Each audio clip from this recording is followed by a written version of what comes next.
Kau kenal pendekar Ki Ageng Reksadipa? Tiap orang kenal pendekar besar itu. Namanya tersohor di mana-mana. Dia bekas senapati kerajaan Pajajaran. Tepat. Beliau menjadi buronan tentara Pajajaran karena dituduh mencemarkan nama baik Panglima dengan memperlari putrinya. Betul. Saya senang kau tahu banyak. Saya tidak ingin kepala saya lepas oleh murid-muridnya. Saya harap kau pun mau mengerti. Tidak. Saya mengemban tugas. Saya harus membawa Ki Ageng Reksadipa, hidup atau mati, kembali ke Pajajaran. Apa waktu muda guru juga pernah berhadapan dengan lawan yang menggunakan ajian rawa rontek dan panah sakti naga bercona. Pengalaman pahit sekaligus indah. Maksud guru, saya, gurumu ini sebenarnya saudara kandung Ki Ageng Reksadipa. Bagaimana cara mengalahkannya, guru? Kau harus menguasai ajian Pancasona dan jurus Raja Penyangga Langit. Jurus ini sengaja saya ciptakan untuk mengimbangi ajian rawa rontek yang disalahgunakan pemiliknya. Ya kalau memang terbukti silakan buktikan. Tetapi ingat ya, kalau nanti terjadi ibaratnya kesalahan Pak Jokowi masuk penjara, berarti otomatis DPR itu semuanya masuk penjara. Betul ya. Itu poin-poinnya. Karena apa? Masuk akal. Semua persetujuan itu kan dari DPR, masalah anggaran, tanda tangan. Misalnya nih, Jokowi terindikasi markup, iya kan? Kenapa kalian setujui? Itu pertanyaannya. Kenapa kalian setujui, bodoh? Lalu, ini lagi ya. Kalau memang Jokowi bersalah, kenapa laporan pertanggungjawaban kemarin itu dibacakan Puan Maharani itu diterima? Yang bodoh siapa? Kan ini bodoh. Gitu loh. Pola pikirnya tuh bodoh banget, gitu. Makanya bener kata yang namanya Pak Sudarmono, ini Hasto kok bisa jadi sekjen ya orang kayak gini. Gitu loh. Lalu Pak Sudarmono mengatakan, kita sama-sama tahu negara hukum ya. Barang siapa menyembunyikan kejahatan, berarti dia otomatis terkena hukum pidana. Berarti selama ini Hasto ini menyembunyikan kejahatan ini, kan bahaya. Memang mental tempe memang. Ini Hasto ini. Ini gimana coba? Maling teriak maling itu Bang Gaet. Iya. Maling teriak Iya, maling. benar. Woi, Drun, Tank Drun, nih gue bilangin ya, Pak Jokowi itu nggak ada masalah kasus korupsi itu, Yang jelas itu, yang korupsi itu, yang kelihatan jelas tuh Mak Banteng itulah, dari kasus Betul. BLBI itu nggak jelas tuh, Sianturi, Senturi. terus kasus penjualan Indosat, penjualan Pulau Sipadan dan Ligitan dan Pulau Nipah, penjualan gas ke Cina itu dari LNG Tangguh Papua. Kasus-kasus itu tuh melampam aja tuh di KPK tuh. Itu ratusan ribuan triliun tuh uang yang dirugikan negara tuh. Mak Banteng itu udah korupsi dari dulu tuh. Belum lagi yang kemarin ini sekarang ini. Kasus yang zaman Pak Jokowi itu. Lihatlah dari gubernurnya, dari menteri-menterinya, Banteng yang banyak korupsi itu. PDIP itu bukan Partai Demokrasi Perjuangan, bukan. Tapi Partai Korupsi Perjuangan partai itu namanya korupsi, nanti. guys. Busuk kalau orang itu ya. Sama aja mereka kayak PKI itu, pengkhianat bangsa itu. Harus kita lawan gitu. Harus kita lawan. Ya guys, pada intinya apa yang disampaikan oleh netizen tadi ya ada benarnya juga ya. Bagaimana seorang Megawati ketika dia menjadi Presiden Republik Indonesia, banyak aset-aset negara yang dia jual. Ya, ada 4 pulau, kemudian ada Indosat, ya, ada gas PNG Papua, kapal tanker Pertamina, ya, kemudian ada kasus BLBI dan juga Bank Senturi. Apakah orang-orang seperti ini layak disebut sebagai pahlawan. Kemudian seorang Joko Widodo yang benar-benar ya mau mengabdikan diri untuk bangsa ini, mau membangun bangsa ini. Mereka memberikan sebuah tuduhan-tuduhan yang sangat keji, tuduhan-tuduhan yang sangat-sangat tidak masuk akal. Dan yang lebih konyolnya lagi, sampai saat ini tuduhan-tuduhan yang mereka lontarkan kepada Bapak Jokowi tidak pernah mereka buktikan. Saya minta semua guru-guru tolong. Saya sangat menghargai, tapi tidak perlu jangan ucapkan terima kasih kepada Prabowo. Betul. Jangan ucapkan terima kasih kepada Pak Prabowo. Ini kewajiban saya sebagai presiden. Ini kewajiban saya. Mantap. Jadi tidak perlu ucapan terima kasih kepada saya. Anak-anak diajarkan hormati orang tua, hormati guru, kemudian belajar dengan baik. Ya, kita di sini tidak cari nama. Yang kita ingin adalah yang terbaik untuk bangsa Indonesia. Jadi saya tidak perlu lagi terima kasih. Ya. Jangan terima kasih kepada Prabowo Subianto. Ini adalah kewajiban kami. Kami dipilih oleh rakyat Indonesia untuk bekerja demi rakyat. Hasto sudah siap. Siap ditangkap maksudnya. Tapi upaya pra-peradilan tetap dia upayakan. Ya, baru saja kita dengarkan dari Hakim Ju-Yamto, Hakim Tunggal Ju-Yamto yang mengatakan bahwa sidang pra-peradilan dari Hasto Kristianto ini ditunda dan baru akan kembali dilakukan atau digelar pada tanggal 5 Februari 2025. Adapun alasan dari penundaan sidang perdana pra-peradilan Hasto Kristianto adalah karena dari pihak termohon yakni KPK yang sudah mengajukan permohonan tidak hadir pada hari ini dan meminta. Mas Hasto sudah siap? Sudah siap. Apapun itu? Apapun itu beliau sudah siap. Dan inilah diskusi-diskusi kami terakhir bahwa kemungkinan terburuk adalah masuk penjara. Anda yakin KPK tidak punya bukti? Saya sepanjang belum ditunjukkan buktinya, ya, saya nggak percaya. Penetapan tersangka seorang Hasto Kristianto syarat dengan politis? Menurut hemat kami begitu. Tetapi ini yang harus kita buktikan. Mudah-mudahan hakim akan berpihak pada kebenaran, bukan akan berpihak kepada orang yang dulu punya kekuasaan. Saudara, kalau jadi koruptor kemudian sudah ada bukti-bukti mau ditangkap, sudah statusnya jadi tersangka, terus kemudian upaya pra-peradilan artinya ingin bebas melalui satu pengadilan di luar pengadilan tipikor. Enak amat ya. Enak amat ya. Kalau ini negara nenek lu punya, enak emang. Iya. Habis korupsi, terus ketahuan nyogok orang, terus lewat pra-peradilan. Kemudian pra-peradilan hanya satu hakim. Kemudian diketok bebas begitu. Wah, makin merajalela korupsi di Indonesia. Drun, kadrun. Makanya kalian dibilang goblok, dibilang tolol, tau nggak? Itu kalau mau masuk penjara itu presiden itu Soeharto udah masuk penjara dulu tuh, karena kebijakannya tuh.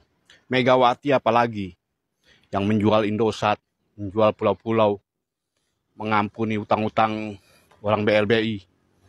Megawati yang paling parah itu harus masuk penjara itu. Pak Jokowi itu dikhianati menteri-menteri dari PDI, tau nggak? Menteri-menteri dari PDI itu tuh, itu maling tuh. Satu dua aja yang bagus tuh. Selebihnya maling. Kan udah ketangkap, udah bukti itu. Kalian tuh harus sadar. Orang baik nggak bakalan bisa kalian jatuhkan, tau nggak? Dibela sama rakyat Indonesia. Makanya Drun, otak itu jangan kebanyakan makan uang busuk. Uang-uang nguntit-nguntit. Itu FPI itu malak-malakin diskotik itu. Makanya otak-otak busuk mereka tuh ada terus di kepala mereka tuh. Ya nggak sadar mereka tuh ya. Udah nasabnya palsu. Ngaku-ngaku cucu Nabi. Ngaku-ngaku Imam Jumbo.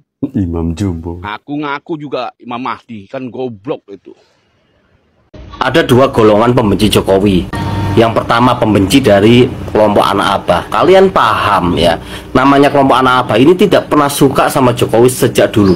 Karena apa? Bagaimanapun mereka adalah golongan-golongan yang mempunyai sifat sumbu pendek. Seperti sampai di sini, oke. Lalu yang sekarang terbaru ini adalah golongan para anak banteng. Mau bagaimanapun, kalau mereka mau jujur ya, apa mereka lakukan selama ini menyerang seorang Bapak Jokowi lalu memfitnah Bapak Jokowi itu dalam agenda ingin menghancurkan nama baik seorang Jokowi. Faktanya ya, karena dalam suatu agenda politik yang dimana mereka mendukung seorang Ganjar lalu dan mendukung PDI Perjuangan yang lalu ya, Ganjar dikalahkan oleh Prabowo yang dimana Prabowo didukung oleh Bapak Jokowi. Disitulah timbul rasa kebencian, rasa dendam. Ganjar kalah di 16%, mereka tidak terima. Lagi-lagi Anies juga kalah, anak abah semakin meradang. Udah paham sampai di sini? Paham. Terus kalau tadi Haris bilang soal demokrasi di era Jokowi, kalau menurut saya demokrasi di era Jokowi itu malah kebablasan. Kenapa saya bilang kebablasan? Rocky Gerung bisa mengatain bajingan tolol sama presiden. Kemudian Faisal Assegaf bisa ngomongin presiden macem-macem. Ferry Amsari bisa bikin dirty provokator.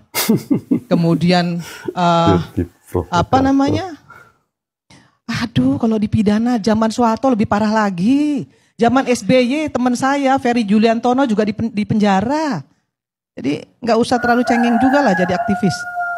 Ya, saya ini pernah juga loh ya. Saya pernah dipecat bahkan dari posisi saya di Pelindo. Pernah dipecat saya karena saya demo. Tapi saya nggak mau cengeng, cemen. Itu yang kedua. Ntar dulu, sabarlah. Sabar. Lu ngomong aja gua perhatiin, gua diem, ya kan? Gua dalemin, gitu, Fer.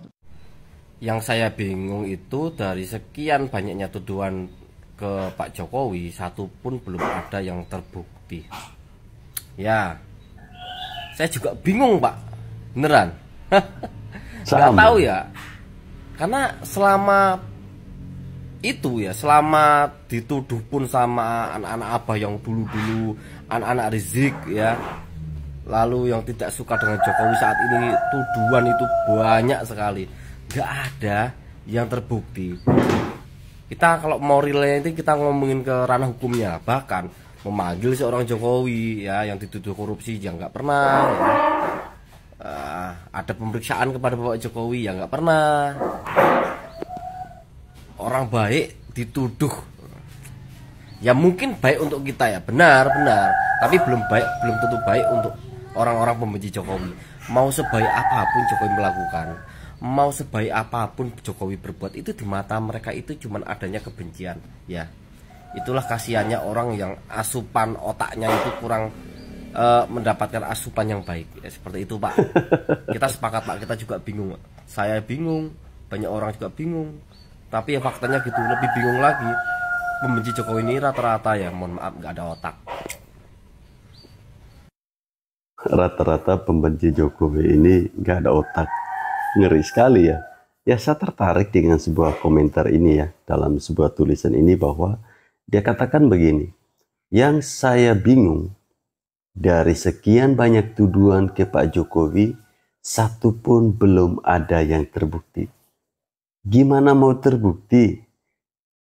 Wong tuduhan yang mereka alamatkan kepada Bapak Jokowi selama ini, itu kan semuanya palsu. Itu ibaratnya mereka hanya mau apa? Cari kerjaan. Kemudian tadi yang disampaikan oleh Ibu Irma Caniago, kader dari Partai Nasdem. Saya tertarik ya ketika Ibu Irma sampaikan bahwa jadi politisi itu jangan cengeng. Jadi aktivis itu jangan cemen. Jangan hanya karena kalian dipecat oleh Bapak Jokowi, kemudian kalian cengeng dengan menebarkan isu-isu yang tidak jelas, tanpa bukti yang jelas. Ini kan lucu, aneh kan? Ya, orang-orang yang mereka bilang mereka ini seorang profesor, tapi tindakan mereka tidak menunjukkan itu. Ibu Irma sampaikan bahwa demokrasi di zaman Pak Jokowi itu kebablasan.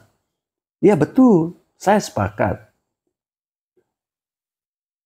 Ini bisa dilihat bagaimana seorang Rocky Gerung bisa mengatakan seorang Presiden Jokowi tolol.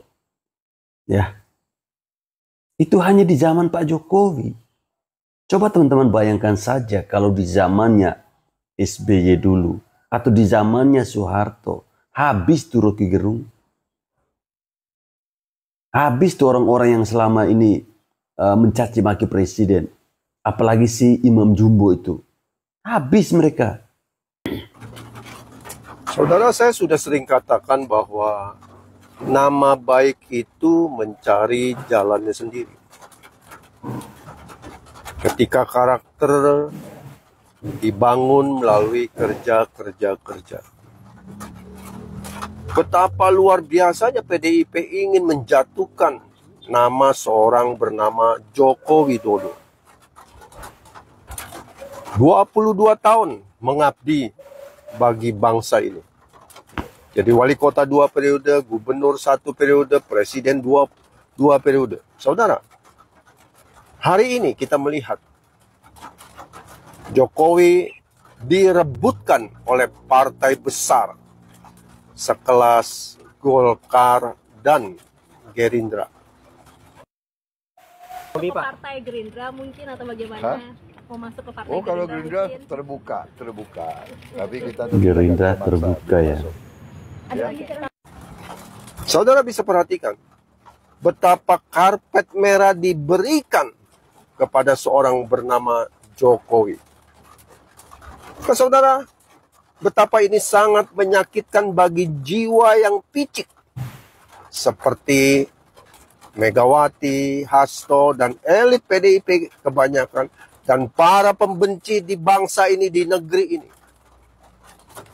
Mereka begitu sakit hati melihat kok Jokowi sudah diupayakan, dijatuhkan, dijelekkan, difitnah oleh Tempo melalui OCCRP, tapi hasilnya bahkan makin dimuliakan.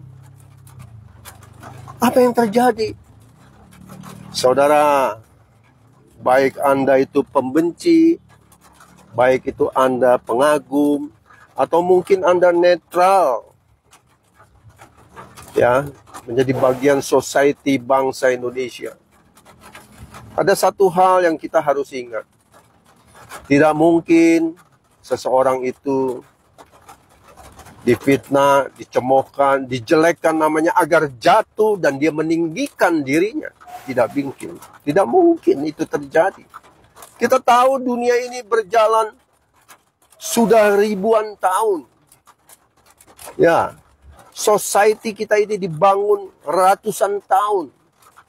Kita melihat tokoh-tokoh yang besar yang hari ini naik namanya dan mempengaruhi begitu banyak jutaan, ratusan juta orang, bahkan miliaran orang.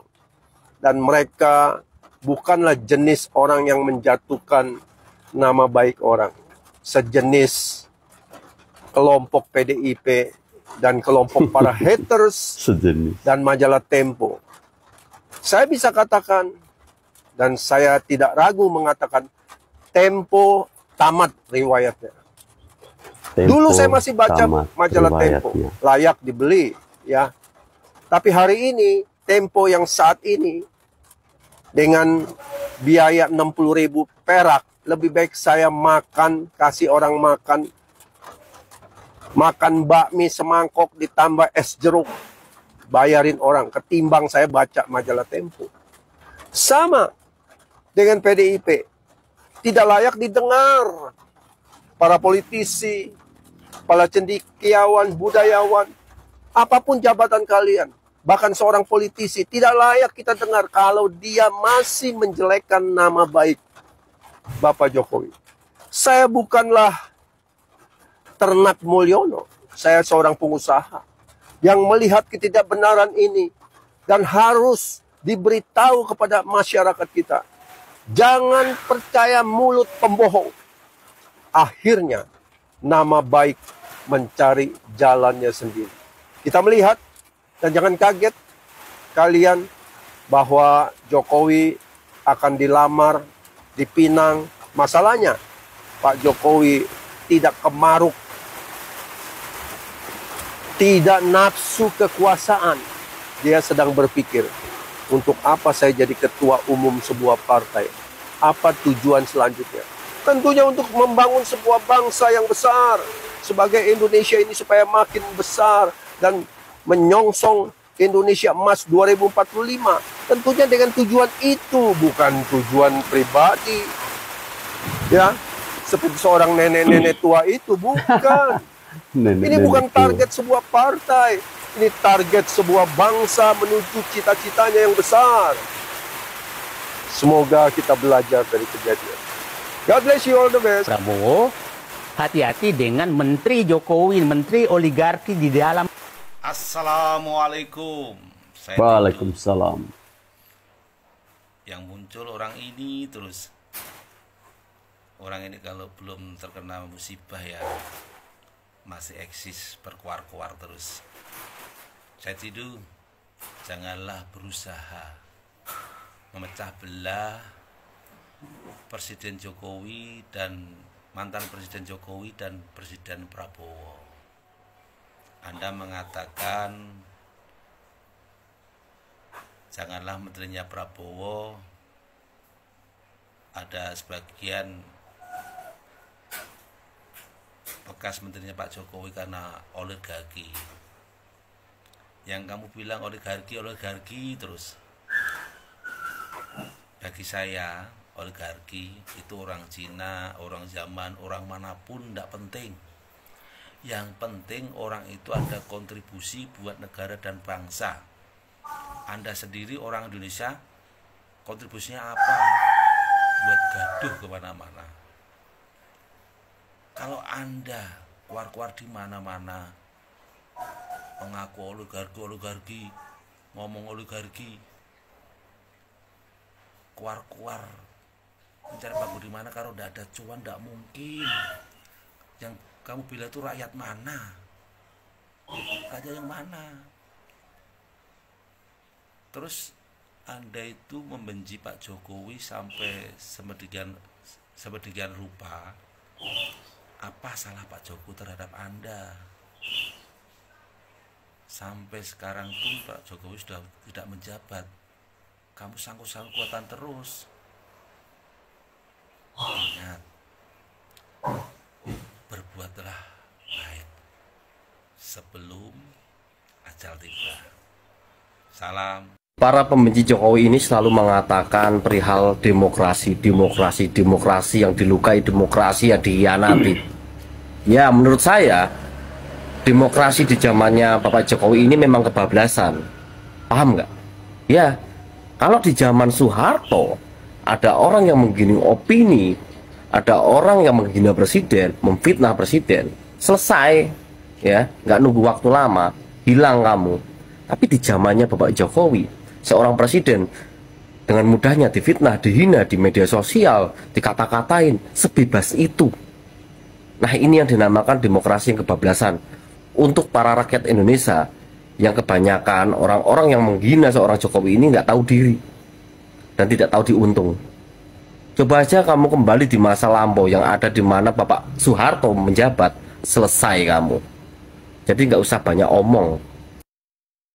Ya, betul sekali ya. Saya sependapat dengan pernyataan dari abang kita yang satu ini. Nah, teman-teman, saya menanggapi ada satu video tadi dari Bapak yang seorang pengusaha ya, yang dimana ada caption di situ, Jokowi Ketua Umum Partai Gerindra. Nah, jika hal ini benar-benar terjadi, saya tidak bisa membayangkan bagaimana repotnya PDI Perjuangan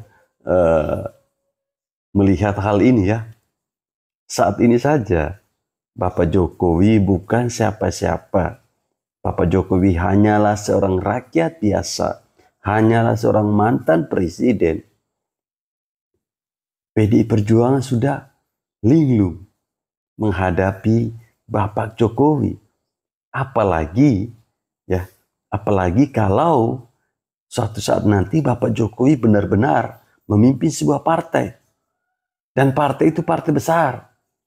Bisa Gerindra, bisa juga Golkar. Nah, ini tentu akan semakin membuat PDIP ini, ya boleh saya katakan, semakin nyungsep. Benar gak teman-teman?